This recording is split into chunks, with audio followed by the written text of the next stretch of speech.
Greetings, and welcome back to the podcast. This episode, we are joined by Mr. Burrows, President and CEO of Pembina Pipeline, a TSX and New York Stock Exchange listed energy transportation and midstream company with a market cap of approximately $26 billion on both exchanges. Previously, Mr. Burrows was the CFO of Pembina for approximately 7 years, overseeing the company's financial operations, investor relations, treasury, tax, risk management, corporate planning, corporate development, and capital market financings. Prior to his role as CFO, Mr. Burrows served as Vice President Capital Markets and as Vice President Corporate Development and Investor Relations. Prior to joining Pembina in 2010, Mr. Burrows spent 7 years in energy-focused investment banking, where he provided advice and counsel related to M&A, dispositions, joint ventures, and equity and debt financings. Mr. Burrows holds a Bachelor of Commerce degree from the University of British Columbia and is also a CFA designation holder. Among other things, we sat down and discussed the path forward to building new pipelines, LNG opportunities, and what makes a good midstream business. Enjoy. This episode is brought to you by Galatea Technologies. Galatea is a software company based in Calgary that is focused on helping producers better manage their fluid logistics. Galatea enables field operators and truck drivers with the ability to make the optimal decision on every waste, water, or clean oil load, resulting in 20% savings on trucking and disposal costs. The Galatea platform makes it easy to create digital truck tickets, manifests, and shipping documents that automatically flow through the field data capture and finance systems. Galatea's platform is used by over 50% of Canadian producers, 600 trucking companies, and hundreds of disposal locations. Visit GalateaTech.com to learn more about how to optimize that last line on your lease op. This episode is brought to you by Canada Action, whose belief is that the Canadian oil and natural gas industry is a force of good in the world, and that history will look back upon the sector favorably. Canadian energy plays a critical role in our society by reinforcing global energy security, underpinning Canadian economic prosperity, and setting the benchmark for environmental leadership. Get your free stickers at buildcanadaup.ca to show your support, or follow Canada Action on social media. This episode is brought to you by the Canadian Gas Association. The Canadian Gas Association represents Canada's natural gas delivery industry, whose members include distribution companies, transmission companies, equipment manufacturers, and other service providers. The Canadian Gas Association members deliver safe, reliable, and affordable natural gas to meet 38% of Canada's energy needs. Visit cga.ca to learn more about Canada's natural gas. This podcast is brought to you by Energy United. Energy United is an organization with a mission to promote practical energy policy across Canada. Energy United is building a community of Canadians that are passionate about Canada's natural gas and oil industry and are willing to take action. Energy United is driving change on issues that matter, all the way from the carbon tax to the emissions cap. Join Energy United to make a difference at energyunited.ca.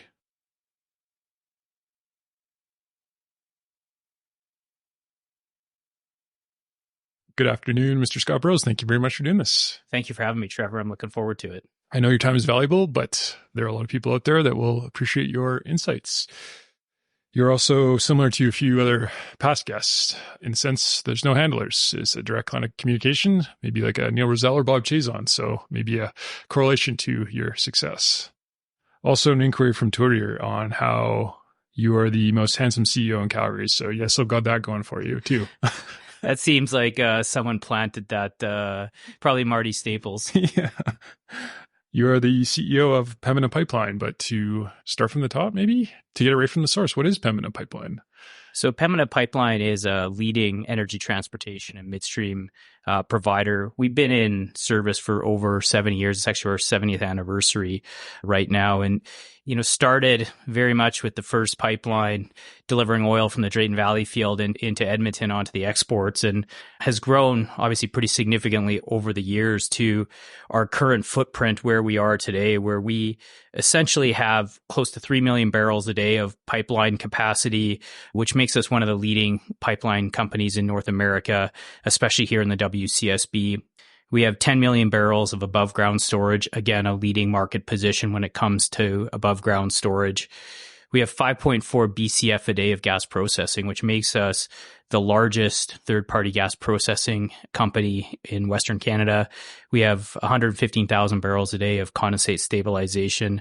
We have a leading franchise in fractionation, 355,000 barrels a day and growing, and 21 million barrels of cavern storage. So in all of our business lines, we have very large footprints, especially here in the WCSB. Things are going pretty well. The stock is up almost to the high for the last couple of years as of last week, if I'm correct. Yeah, we've had good performance here, especially through Q4 and into the new year. And I think the message that we've been trying to deliver, especially over the last, call it 12 to 18 months, is a real constructive outlook for volume growth. And historically, at times, investors would say to you, well, that's great that you're constructive, but where is all this volume going to go? And I think for the first time in a long time, we've been able to point to real catalysts that are going to change the demand for Canadian hydrocarbons. Number one, we obviously have TMX coming online here, hopefully in the next couple of months, which is going to add significant oil egress, which should lead to incremental condensate growth in the basin. We have LNG Canada Phase 1 coming online in the near term here, as well as potentially wood fiber and our Cedar LNG project. And if we dare to dream LNG Phase 2, I think that would be great for the province and for the country. And then lastly, Dow's recent announcement of their Path to Zero cracker, which has new incremental ethane demand coming online. So there's real structural tailwinds within the basin that we think is going to lead to volume growth over the next couple of years. To rewind the clock a little bit, how did you get into energy and why? I have to take you all the way back. I grew up in British Columbia. I went to UBC and I was a finance major there. And I remember in my last year of university, early in September, October, we had the normal course recruiters come out and a lot of people were wanting to get into this thing called investment banking. And I actually had no idea what it was. And by the time I figured it out, it was too late and all those positions had been taken. So I went through my last year of university and ended up at GE Capital working in Vancouver.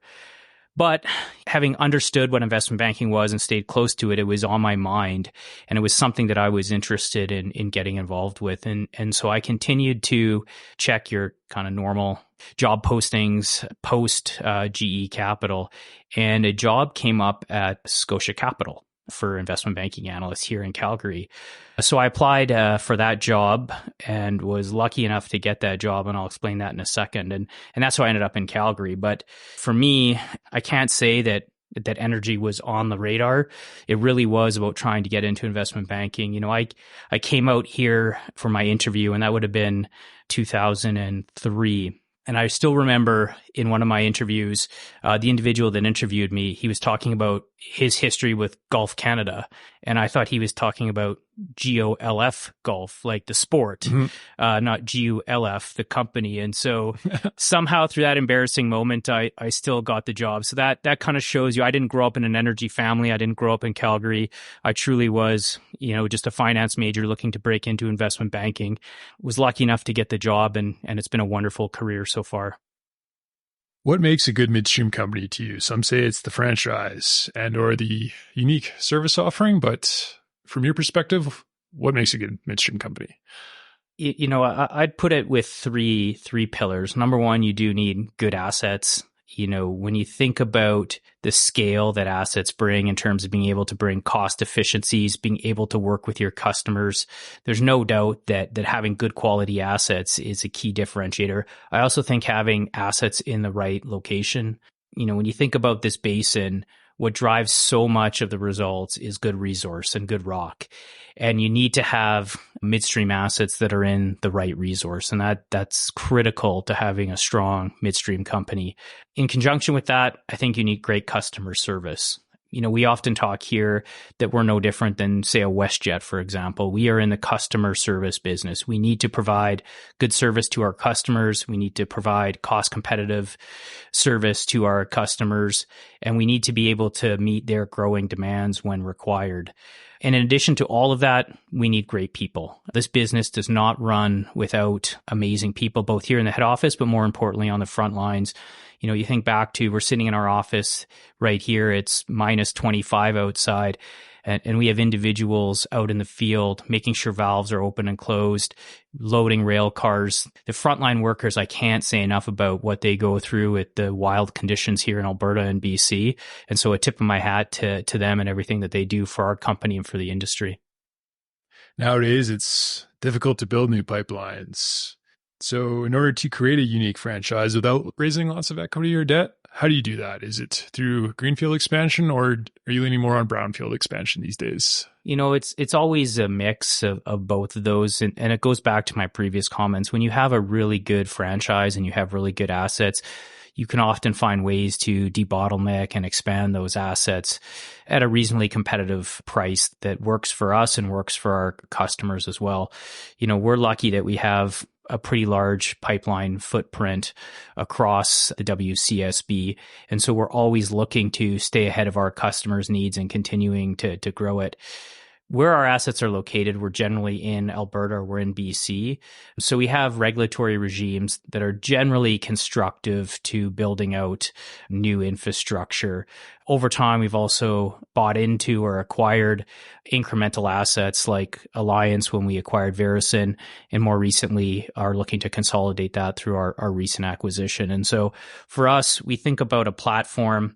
Greenfields come along, they're harder to come along just because you have higher regulatory hurdles you need to overcome, generally more capital, and are generally at lower returns than brownfield. But once you have that greenfield investment, that really unlocks the ability to chase brownfield debottlenecks and really enhance the system.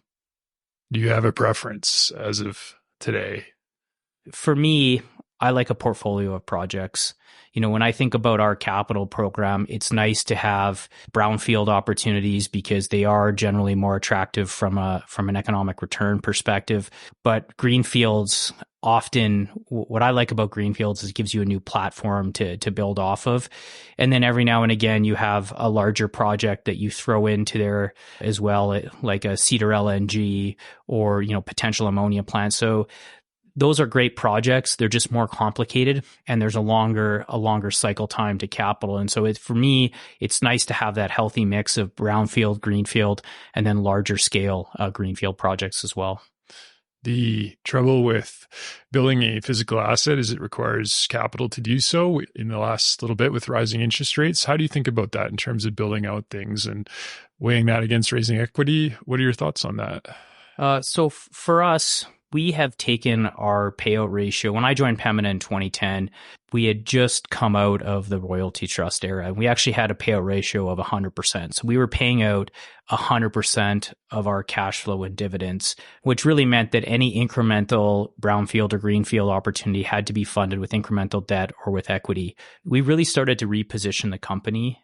We saw a pretty substantial runway to growth, and we knew that in order to drive cash flow per share accretion, we really wanted to fund that mainly out of cash flow and take on a little bit of debt if we had to, because our balance sheet was in good shape. But we knew that we couldn't constantly issue equity. So we started to grow our cash flow per share at a faster rate than our dividend. And so where we sit today, we're in that roughly 55 to 60% payout ratio. And so what that means now is roughly over the last couple of years, we've generated in the neighborhood of $1 billion of cash flow after our dividends. And so that really allows us to pursue an organic growth platform of about $1 billion a year without using any incremental equity or debt. And so that not only keeps your balance sheet in really good shape, but you're also not issuing equity to drive that growth. So it really helps drive those per share growth metrics.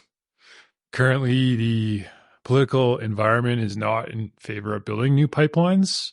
From your perspective, what will it take to build new pipelines? Is it just higher demand for the product or national security? How do you think about that? This is a tough question. I do think that we are lucky in the fact that we do have two new major pipelines coming online with both TMX and Coastal GasLink. But those obviously did not come without their challenges. And so you really have a situation right now where we have the resource. So it all starts with the resource. Do we have the resource to grow into potentially new pipeline demand? My view is yes. I think we have some of the most economic resource in the world, whether it's the oil sands or the Montney resource or even the Clearwater play. The question becomes, can new pipelines actually get built? And you have a situation where we don't have the most constructive government policy or regulations that allow us to pursue it. The amount of risk and upfront capital that's required has really started to, I think, make people question whether it's the right investment. And then you have a very significant time frame to certainty. So, by the time you start a project till the time you have certainty, it could be years in the making, and it can be hundreds of millions of dollars before you have any certainty whatsoever. On top of that, the current investment environment right now is most investors want you to generally live within cash flow. So based on my last comment, Pembina has roughly $1 billion of cash flow after dividends that we can invest. And there's obviously other companies that could build pipelines as well, but they're major, major undertakings that require a lot of capital. And so you don't have an investment environment right now that's looking to large scale mega projects, just with the risk that comes with those, coupled with a very uncertain regulatory and political environment, makes it very, very challenging. So on one hand, I'm optimistic because I do believe the resource is there. I'm a big believer that the world wants our product, and Canada is losing an opportunity for pretty material GDP growth. We're missing an opportunity to decarbonize through clean natural gas, and we're missing an opportunity around energy security. And so it's a bit disappointing given the situation we're in. And I'd like to be more optimistic about new pipelines, but it's just hard to see that path forward right now. Perhaps it's a mix of political will, national security, and demand for product that will ultimately lead to new projects. I do believe over time, people will see the merits of that. Of course, as an energy executive, people will accuse me of being biased. But before I was an energy executive, I was just a Canadian, a proud Canadian. And I just look at the opportunity in front of us, and I'm dumbfounded that we are not going to take advantage of it. And we can say all the right things, but the fact of the matter is global demand is going to get met, and it's going to get met by, I believe, hydrocarbons that come from regimes that are not as focused on the environment as Canada is. They're not as focused on human rights as Canada is. And so it's a shame that that's going to happen when we have very, very economic resource in our backyard, and, resource that is developed with the highest care to the environment and to the people. On the subject of building things, Cedar LNG, maybe for the listener, what is Cedar LNG and what will it take for the project to restart? So Cedar LNG is an Indigenous-led LNG project off of the west coast of Canada. So we are partners with the Haisla Nation, and we are attempting to build a 3 million ton LNG facility with access to Coastal GasLink. This project has been in development for several years. And we most recently, at our Q4 results, pushed back the FID to the middle of this year. And I'll get to that in a second. But when I think about the progress we've made so far, it's been tremendous. We have all of our major regulatory permits. We have 400 million cubic feet a day access to Coastal GasLink. We have entered into an engineering agreement with Samsung Black & Veatch to build a floating LNG vessel in the shipyards of Asia. And really what it's coming down to now is reaching successful commercial offtake. And just given the complexities of all the partnerships involved, we have our own partnership with the Haisla. We have LNG Canada, CGL. Each of those entities have multiple partners trying to bring together all of these parties, and all the interrelated agreements has really slowed down the pace of bringing it all together. We are making good progress right now, and our hope would be to FID this project by the middle of the year. So when you say restart, I just want to be clear. We haven't paused it. We are absolutely working to get it done. We have just not met our original FID date because of some of the slippage of time of all these interrelated agreements. The outlook is positive. Certainly from a macro perspective, going back to my earlier comments, I think the world wants our energy. I think the global pricing supports it. I think the decarbonization's efforts support it. This is going to be some of the cleanest LNG in the world, powered by BC Hydro, clean electricity. We've seen a pause on LNG in the US, which has increased interest in the project. And so you have all these supportive macro tailwinds, but we're also talking about long-term agreements with very substantial commitments, and they just take time to get done. Besides LNG, where else are you seeing opportunities? Some would point to the Montney as the biggest resource in Canada, but is there anything you put your finger on in terms of the biggest opportunity for Pembina? I do believe that we're going to see continued growth in Northeast BC and into Alberta. The Montney resource is world-class. And the term world-class is thrown around pretty loosely these days about a lot of things. But Montney is one area where I definitely believe it is a world-class asset, very economic at various prices. And with some of what we just talked about, whether it's Dow's cracker, whether it's TMX that needs condensate or LNG phase one, I do think we're going to see continued growth in the Montney. It would be wonderful if we could get LNG phase two built. Another incremental 2 BCF a day, I think would go a long way. And I know you asked outside of LNG, but a lot of that activity in Northeast BC is going to be driven by LNG. They're clearly linked together. But in addition to that, we're seeing opportunities in Alberta's petrochemical space. Recently, Interpipeline brought on their PDH-PP a couple years ago, Dow's recent announcement. And the nice thing about petrochemical investment is they tend to create an industry of their own and knock on investments. And so we see a lot of opportunity in the Alberta heartland. As part of our strategy, we also look to projects that potentially could decarbonize our assets or the basin. So we're not focused on chasing decarbonization assets, in the US or other areas that don't touch our asset base specifically. But when we look around our asset base, we have a very substantial land base right next to our Redwater fractionation complex where we're looking to attract investments to what we call our Pembina Low Carbon Hub. And that's really bringing together different industries that are looking for land, looking to use our land, our rail, our water access, and our outside the battery limits expertise to get economies of scale for some of that common infrastructure, and then ultimately capture the carbon in our 50-50 joint venture with TC Energy called our Alberta Carbon Grid. So we see a lot of opportunity in the low carbon space as well. Early innings on that, but it is looking promising. The problem is that the opportunities are identifiable on the chessboard, and although Pembina has large scale and advantages with cost of capital, you have competitors. How do you differentiate yourself from the other players in the field to create shareholder returns? For us, it does come back to customer service. I don't think anybody is wise to rest on their laurels. We need to be out in front of our customers and really listening to what matters to them, what's important to them, where their growth is coming from, and how we can respond to that growth. And so for us, customer service is number one. We are in a competitive industry. Despite a very strong franchise in all of our major business lines, we have competitors. And as a leader in a lot of those areas, competition is constant and they're nipping at your heels. And so for us, it's about taking calculated risks where you need to expand assets, maybe get a little ahead of things. It's where you can leverage the footprint to do low cost, high return expansions. But circling back, it's ultimately back to the customer and what's important to the customer and how we can respond to that.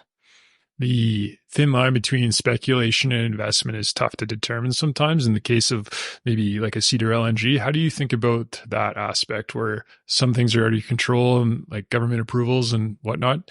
How do you differentiate between the two? Do you think about that? I do. I'll compare and contrast with maybe Redwater 4, which is our fourth fractionator. We sanctioned that in early 2023. And so when we sanctioned that fractionator, we wouldn't have had as much under contract as we historically would have. But what we saw was a potential wave of growth coming our way through Northeast BC. We saw future development plans from our customers as we had detailed discussions. We had secured a certain number of future contracts that we probably could have fit into existing infrastructure, but we would have had to make some tough decisions. And ultimately, we believed in the growth of the basin. And that, coupled with the fact that we had 3 fractionators already, so we had a good idea of cost. We could leverage existing infrastructure like rail and cavern infrastructure, that's where you take what I would call a calculated risk. Some people might not call that a risk, but because it wasn't as fully contracted, some people might call it a risk. And so for us, when we stacked up, did the assessment, that was a risk we were willing to take on.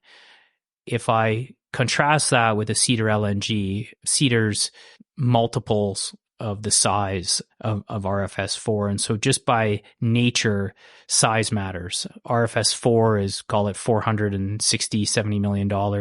Cedar LNG is going to be significantly more than that. And so when we think about risk, there's risk that we're willing to take and there's risk that we're not willing to take. Cedar, despite all of the, as we talked about, macroeconomic tailwinds and all of the positives around that project, at the same token, given the size, we could not speculate and take that capacity on 100% or take on a build it and hope they will come type attitude. Also, we have a partner, and we agreed early on, just due to the various accesses of capital, that we would need to project finance this. So by nature of project finance, you need a long-term secured off-taker. And so for that project, we will be pursuing, a significant amount of that project under long-term taker pays.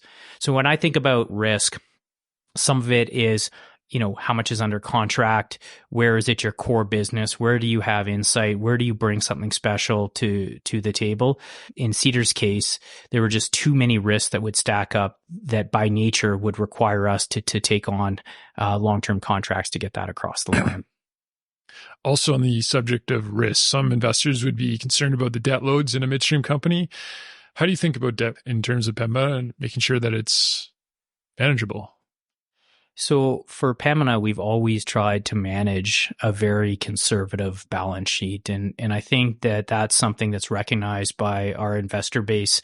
And we were pretty lucky early on. As we started to grow, we were able to do it within cash flow, add, very little debt. And from a leverage metrics perspective, obviously we needed to add a little bit of debt as we grew pretty significantly. But when we looked at our pro forma debt to EBITDA, we've been able to bring that down from just over 4 times to, in 2023, it was 3.3 times consolidated debt to EBITDA. So one thing we do is we pick up all of our joint ventures, because we do have a few different joint ventures. We pick up our consolidated debt and our consolidated EBITDA. So we try to paint a true picture to our investors about what our leverage metrics look like. When we created our financial guardrails many years ago, one of the 4 tenets of those was keeping a very strong BBB balance sheet. And so when we think about credit metrics and rating agency metrics, one of the things we always wanted to do was be the most conservative with whatever ratio we were in. So for example, we're BBB right now. And so we wanted to have a very low debt to EBITDA compared to other BBB companies. And the reason we wanted that was for a few different reasons. We still have 10 to 15% of our business exposed to commodity prices.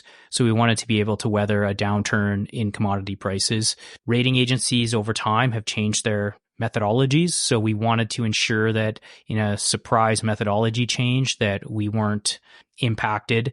And lastly, one of the things we realized early on was when companies go through big capital deployment, oftentimes they start to exceed rating agency thresholds or their own internal targets with the promise that once those assets come into service, the EBITDA will show up and lo and behold, we're back below the metrics.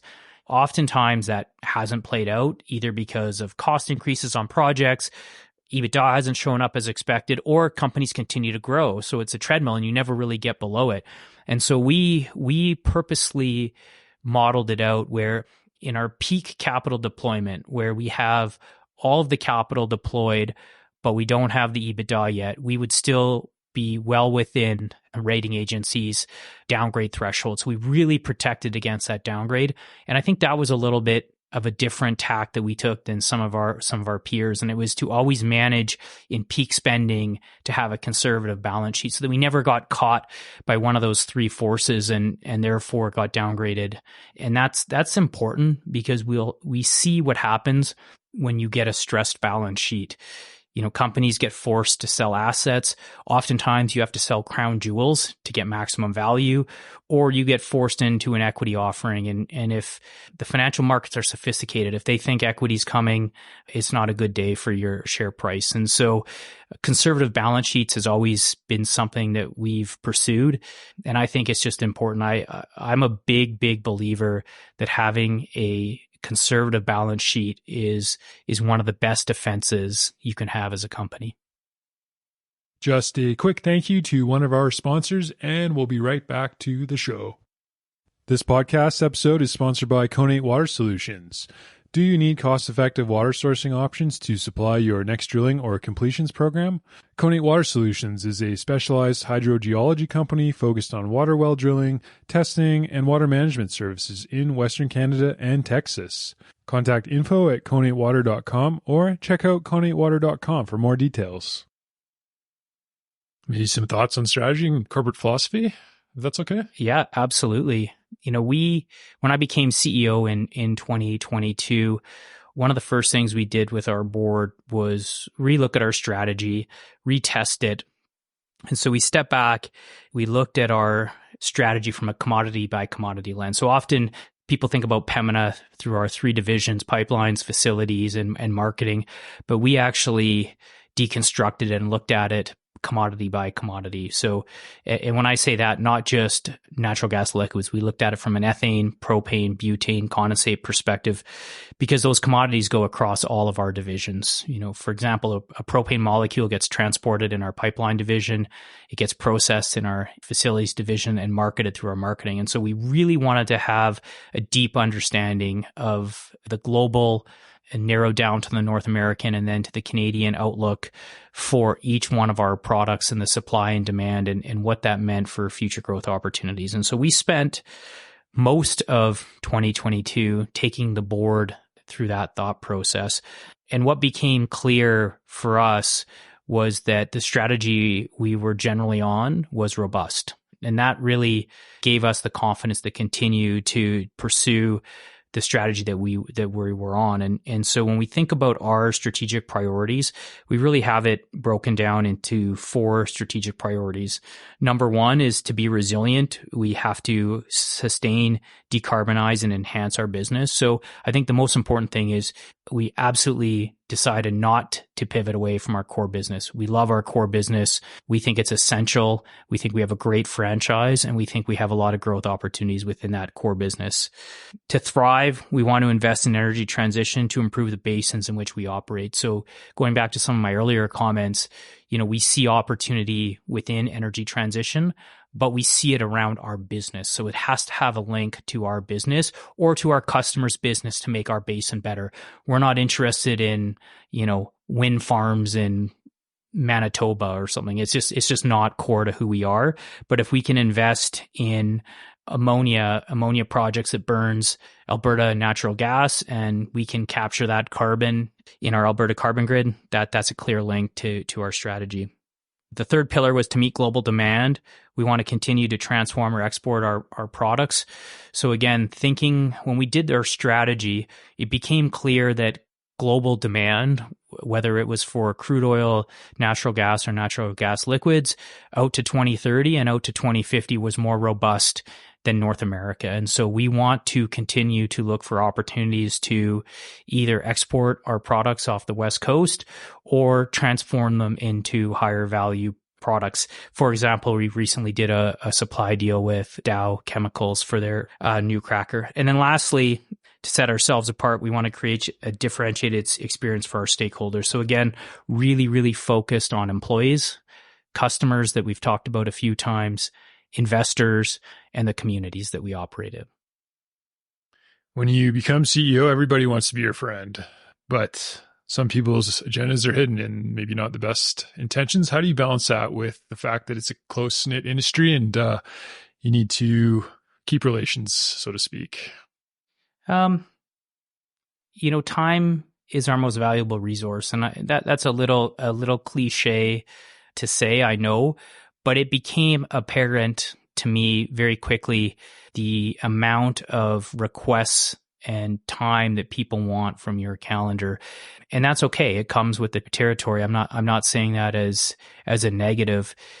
It's a difficult thing to balance because for me, I want to balance giving everything I have to the company, but I also have a young family that's very important to me, obviously. So trying to ensure that I carve out time to be present with my wife and my 2 kids. The first thing I had to realize pretty quickly was where I can delegate and where I can't delegate. What are the type of meetings that I want to take and those that I don't? And so for me, really focused on things like customers. I will always take a customer meeting. Customers are one of the most important aspects to our company. I try to carve out time for my executive team, not just my direct reports, but one layer down, and ensure that I give my time to those individuals to help ensure that the priorities of the company are set straight. And then I generally go where I'm needed, whether it's with government officials or with communities, really spend a lot of time on town halls where I can really clearly communicate the strategy and the priorities to the broad-based organization. But you do have to get really good at saying no. And it can be uncomfortable. By nature, I'm a people person. I like people. I like spending time with people. I like hearing people's stories. But it's a difficult thing, but you have to get good at saying no, unfortunately. And I think if you know people well enough, they know that it's not an other issue other than time. And then obviously with this role, like many other CEOs, there's a lot of travel time as well, whether it's getting out to the field, whether it's getting to investor conferences, etc. So you're not in the office as much as you would like to be. And so balancing all that is delicate. And it's a skill you need to learn very early on. Otherwise, your calendar quickly becomes someone else's. So you really have to pay special attention to that, including I have an amazing lady who works with me, and she does a great job of ensuring my calendar is open for the most important meetings. Along those lines, like we said, your schedule's busy and you're more or less booked all day long, but the best decisions require quiet times and blank spaces in the calendar. How do you avoid the schedule with a capital S, so to speak, to make sure you have those creative or quiet times? So for me, you just block them. I know that sounds really, really simple, but I do block a couple hours every week that I really just sit in my office and think about, whether it's strategy, competitive tensions, customers, various topics. But for me, it's time in the calendar and then a dedication to not booking them over them. The easiest thing you can do is put time in your calendar and then just, like I said, let your calendar become everybody else's. And so you have to remain extremely diligent to that. I'm also a big believer in short meetings. So again, back to our previous discussion, sometimes there are meetings or coffees or things that you have to take. I try to limit those to 30 minutes. That's just something I do. It's not as personal because you can't spend the first 10 minutes talking about the weather, but you can get down to business and have that really good 30-minute meeting that allows you to have more time for other things. And then just saying no. You can fill your calendar with endless meetings if you want. And so really being purposeful about what meetings you take and where you spend your time is something that's really important to me. As a new leader of a successful company, things are going really well. How do you balance that with the fact that it ain't over till it's over, and to have humility in your leadership? Yeah. I think you have to stay humble. At the end of the day, we're all replaceable. There's been lots of great companies in this industry and many industries where they had renowned leaders. And when those leaders moved on, new leaders came on and the company survived. And so I think I'm a big believer in always reminding yourself that everybody's replaceable and not letting the job go to your head. I think that's incredibly important and just staying grounded. But I also worry about the company every day. I'm a little bit paranoid. I don't mean that in a negative way. I just mean I constantly think about it. How can we be better? What can we improve on? What's the threat we need to get ahead of?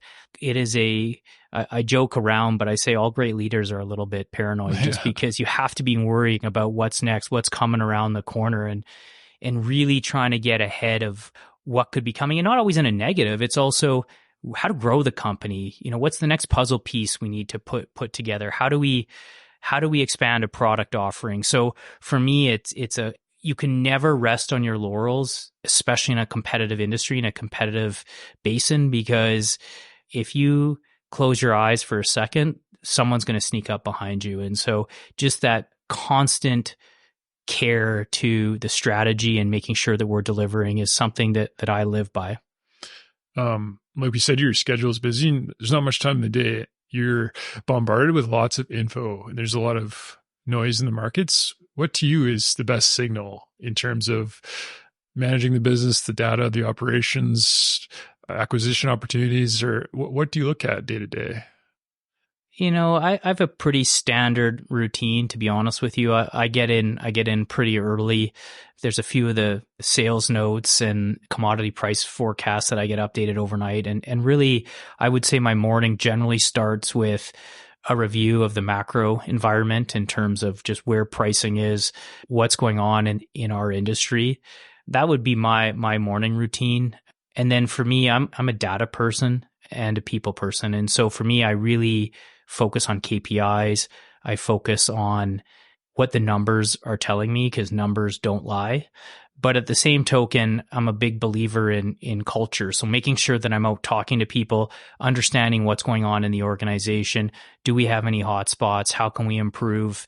Is also something that's important to me, whether it's internal with our people or external with our customers. And you can't do that from a spreadsheet or from behind a desk. You really have to talk to your team, talk to your people, talk to your customers.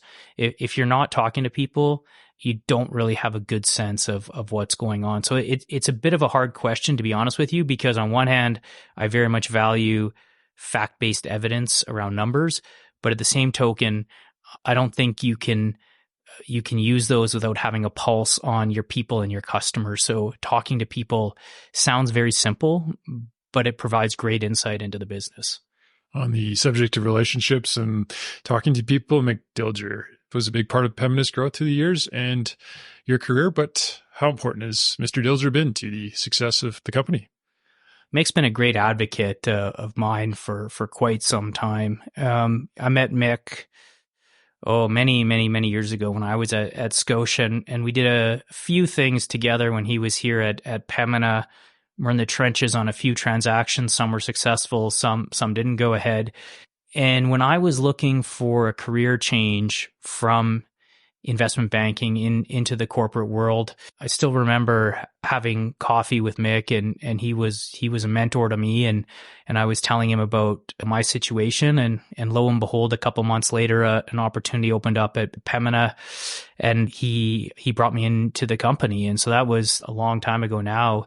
When the former CFO of Pembina retired, Mick had just become CEO, and he was a big advocate for me to become CFO. And so I was successful in that process. Obviously you had to go through a process, but it was a little easier going through that process, knowing that you had someone in your corner. So I can't say enough good things about Mick and everything he's done for my career. He was a great mentor, and he remains a good friend. One of the things he mentioned when we spoke was the importance of being number one. And that was the point at Pembina, was to be the leader.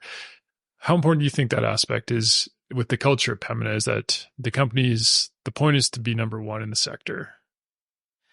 I guess it depends how you define number one. For me, we're building off of a great franchise base, and we are a leader in many of the businesses that we're in. And we talked a lot about what that means in terms of when you have a franchise like that, you often have embedded growth, you have embedded brownfield opportunities, you have a lot of insight into your customers and where they're headed. So that's one aspect. When I think about call it the physical aspects, I also think about being a leader in terms of customer service. And I can't I can't stress that enough. That's something that's really been, I would say, a focus of mine since I was in this seat. And I'm not suggesting that it wasn't before. It's just for me, that's become a clear priority. And so it's one thing to be a leader in, say, throughput that you can look to on a spreadsheet. But what's important for me is for our customers and our employees to say we're the leader. And that's when I know we're making a difference. So definitely, I do think that leadership's important, but I think it's how you define it as well. Cost of capital. I don't know if you want to get into that. Sure, we could talk about it. How do you think about cost of capital? Some people would say the weighted average cost of capital is incorrect. It's a flawed metric. Some people would point to the risk-free rate, that you just base your decisions on that. Some others would say it's your alternatives that matter and that it's what's at hand. Is you should be evaluating the company. How do you think about that? For us, we've always taken a relatively constant approach to cost of capital. And what I mean by that is when I joined Pembina in 2010, up until, call it 18 months ago, we had this ever declining interest rate. And one of the things that we were pretty disciplined about was to not continually lower our cost of capital to chase lower interest rates. We tried to be very disciplined. So internally, through that time frame, we never really changed our cost of capital. The other thing we don't do is give our business development and commercial folks hurdle rates. Oftentimes, if you give people a hurdle rate, lo and behold, they'll come back and you will get the hurdle rate, versus looking at these projects and stacking them up and comparing them and making them compete for capital. I would say that's something that's changed over time. From 2010 to, call it 2019, there wasn't really a focus in the industry around free cash flow. It was really about how much can you grow, how fast can you grow, and you were almost measured on the size of your growth program without always focused on returns. And that's really changed, I'd say, kind of post-COVID. There's very much a focus on a free cash flow model or on a model where you're living within your means.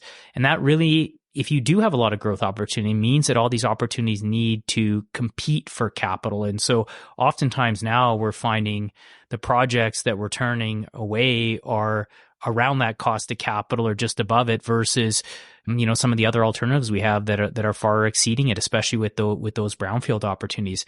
Every now and again, you have to do a larger scale greenfield, and as we previously talked about, those tend to come with potentially lower returns, but you do those because oftentimes they lead to incremental brownfield that over the full cycle will lead to a much higher cost of capital. We approach it very much from a traditional cost of capital perspective using the various techniques. But then on top of that, we think about how do you bring into account competitive threats or step outs or these other aspects that won't be caught in any necessarily theoretical cost of capital. And that's why, I think having a very prescribed cost of capital is dangerous. I think it's important to have discipline around having a view of cost of capital, what a theoretical cost of capital is, but also understanding when you might need to potentially do something a little bit less than that, or when something, is a nice to have and not a have to have. And so you're not going to necessarily grind down your return to the lowest cost of capital. You can really try to chase excess margin as well. Couple questions from Twitter maybe, and wrap it up. This one's on dividends. Pembina has typically been pretty varied in terms of when and how much the dividend is raised. Does Mr. Burrows have plans to cement a consistent annual base dividend raise? Yeah, Pembina has grown its dividend pretty sustainably. Well, basically since it's become a public company. I'll speak from my time from 2010 onwards. Around 2010, as we chatted about, we were growing pretty rapidly, and so we let the dividend growth slow down a little bit compared to our cash flow per share growth. At that stage, we had some pretty significant capital program with some pretty big projects that came on. It was quite lumpy, the capital program. So the dividend at that time was much more closely tied to the in-service of major projects. This is in kind of the early part of the decade. Once we got through some of those major project builds and we were a larger company, we definitely had a clear line of sight to sustainable dividend growth. And so we started growing it ratably, usually with our Q1 results. And then we'd sprinkle in the odd incremental dividend increase in with acquisition. So when we close an acquisition, we generally raise the dividend with that. And then we got into 2020, 2021, COVID, post-COVID, which for us, we were a little bit more conservative, just not knowing what it was going to be like in terms of the ability to deploy future capital. Obviously, a very crazy time in the commodity markets. But since 2002, we are at that stage where we have a clear, visible line of sight to growth, a very large, stable underlying cash flow stream. And so what we're really focused on right now is growing the dividend in lockstep with our fee-for-service cash flow. We look at it that way just because we don't want to get into a situation where we're raising or lowering the dividend off of excess marketing returns or an underperformance from our marketing business. We really want it tied to our fee-for-service cash flow. And we really think about it in terms of our Q1 results. So you've seen that the last couple of years, and that's a path that we're on. This is obviously subject to board discretion, but for us, having that ratable once a year Q1 dividend increase is something that we're focused on. The investors are concerned about the capital requirements in a business that needs a lot of capital required to a asset-light tech business. What would your message be to those investors? What I would say is we have a business model. It's a business model that's worked for 70 years, and we are going to continue to pursue that. We are very much focused on returns, and this goes back to my comment. When we often get into discussions with investors, they'll talk about the size of your backlog. And often what I try to change the discussion from it, don't worry about the size of our backlog. Let's talk about the returns of our backlog. Because I think it's important as you get into these brownfield expansions that you can unlock some pretty good returns for your shareholders. So don't focus on the size of the capital program, focus on the returns of those capital programs. And then on top of that, we have a relentless pursuit around continuous improvement. And so we're always trying to find ways to unlock value within the company, whether it's lowering our operating costs, operating certain assets more efficiently, shaving peak power demand. There's an endless list of things that we're always trying to optimize. So I would call those capital light as well, and a relentless focus on continuous improvement and optimization. Those are what I consider capital light. And we're just getting started on, what AI can do for our organization as well. I would say we're in, we often use baseball analogies. We're not even in inning one right now. We're kind of second batter up in the first inning. First inning of AI and the midstream business. What does that mean? How does AI impact traditional midstream business? I think there's both the traditional midstream business and then just any business. I think within our head office, focusing on routine tasks, focusing on data entry is a big focus of where can we lay on, incremental AI opportunities to optimize human inefficiency and really to elevate people's thinking. You are so much more empowered in your job if, as opposed to spending an hour entering data into a spreadsheet, you can have an hour to think about what the data actually means. And these are really hard things to quantify. It's better decision making, it's employee morale. This isn't about AI replacing half of our staff. This is about AI elevating our decision making, elevating our employee enrollment and engagement. That's one aspect. Within the field, looking at pipeline flows, how to avoid peak power pricing, how to shave load, how to optimize throughput. These are the type of things that we're looking at, and we're starting to see it in terms of optimizing the facilities, and it's been around for a while, but it's accelerating pretty fast. And that, I guess, translates into bottom line results. You make more money. Correct. Yeah. That's the idea. we're spending last year, this year, and go forward, we spend about $50 million a year optimizing our systems and allowing for better development. And so when you do spend that amount of money, you need to get results. And I would call those capital light. Some of these investments, you have to replace certain systems to ensure you have access to data. Others, we have the systems in place. And so that ability to do capital light projects and unlock incremental capacity it's pretty important. And as you said, it's pretty much directly to the bottom line. Another way I've heard it phrased from actually Mr. McDilger was that consumers are not wise to turn off their natural gas subscription. And that is a good thing for Pembina in the long term when the product is required. Yeah, I mean, the products we move, I believe, are going to be around for a significant amount of time. The rhetoric around getting off of hydrocarbons is just so flawed. You've had so many distinguished guests on this show, and we all sing from the same song sheet. We're not just oil and gas zealots. Like, it is fundamental to human life. When you think about everything, as we're sitting here today, everything in this room is made from or byproduct of hydrocarbons. And our population is growing year after year after year. Half the world's living in poverty still. They need their standard of living to rise, and that's only going to come with incremental use of hydrocarbons. It's a fundamental fact. That doesn't mean that as an industry and a global industry, we can't do things better. I think most countries are committed to that. I think Canada more so than ever. And this is where, I have a lot of passion around it, because natural gas is needed, oil's needed. You're not going to find a cleaner source of natural gas or oil production in the world. I think we do an amazing job and continue to do an amazing job. And I think everybody I talk to is committed to continuing to improve it. And so we can talk about not wanting natural gas or not wanting crude oil. I do believe that if people truly believe what they're saying, they should want the cleanest production, and they should want production that comes from the most ethical sources. And I'm a firm believer that there's no better place than Canada. Well, that's a great summary of the business, your thoughts on leadership, the finances behind everything, the product, a bit on the value of Canadian energy. If you were to leave the investor with a message to wrap things up, what might you tell them?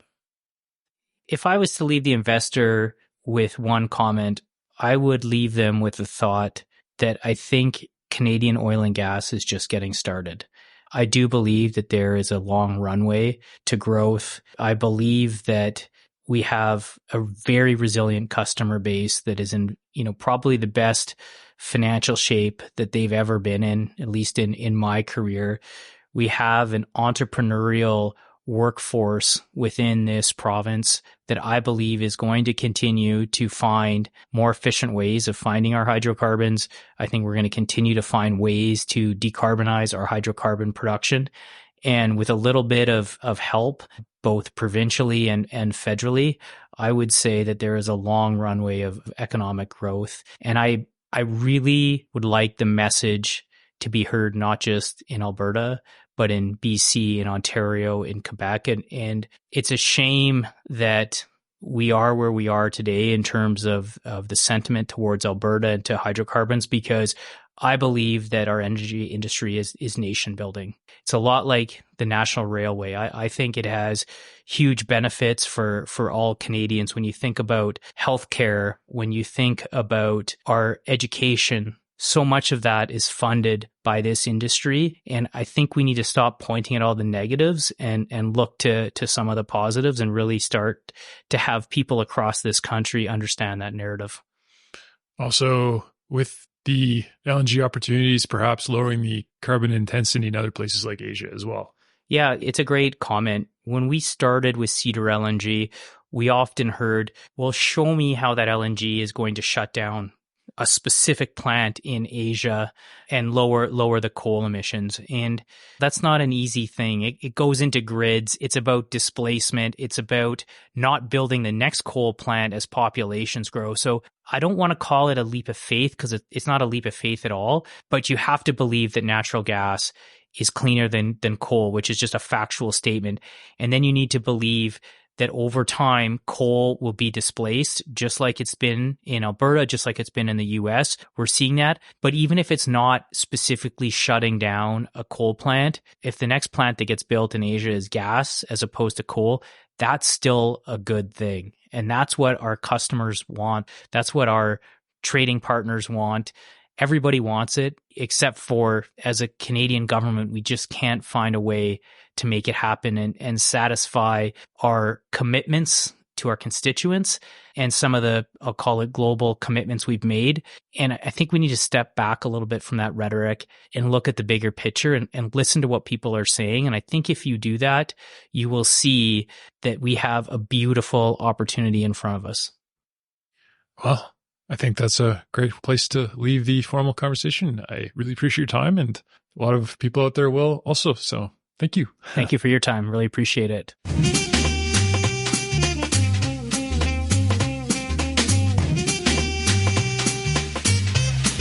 Hello, listeners out there. Thanks for checking out the podcast.